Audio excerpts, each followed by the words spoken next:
Tignan natin ang battery sa loob. Meron kang 4 na speed option. Hindi yan gagana kahit na i-press mo matagal. Dapat mo munang i-power on ng isang unit. Okay, tapos, ayan po, meron siyang max volume, yung pinakamalakas, at meron siyang pinakamahina, at pangadwa, pangatlo, pangapat, napakalakas. Grinder baka mo, ito yung H-Steel na ipapakita ko sa inyo na hindi na kailangan ng kuryente, hindi na kailangan ng cord. Kung may project ka na walang power, ay pwede mong gamitin ito dahil nga portable. Okay, sa napakabigat na kanyang battery pack, bubuksan po natin yan. Legit po ito mga ka-repairman, no? Di ba? Napakaganda. At may kasamang free. Siyempre, meron siyang safety protection. Ito nga po, no? At meron siyang kasamang disc, merong charger, meron siyang handle. Okay, ngayon, subukan natin yan. Okay? Meron tayong safety protection, meron tayong handle, at ito nga yung metal na napakatigas. Subukan natin.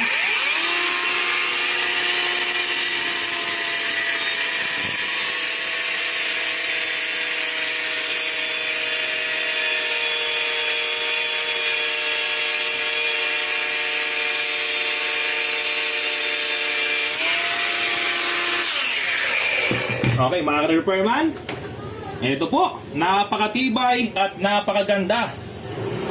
Ayan, no?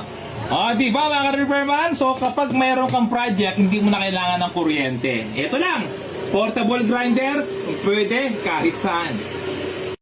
Bubuksan natin ang kanyang battery pack. Tignan natin kung yung bigat niya ay maraming battery. Okay, mabigat kasi siya. Ito, mga ka-repairman, sinasabi ko, meron siyang 1, 2, 3, 4, 5. So, 10 cell na battery. Ito po siya, tingnan natin kung legit. Ayun, mga ka-repairman, no? So, lahat nakainang, lahat po ay may connection. Kaya pala, ang bigat.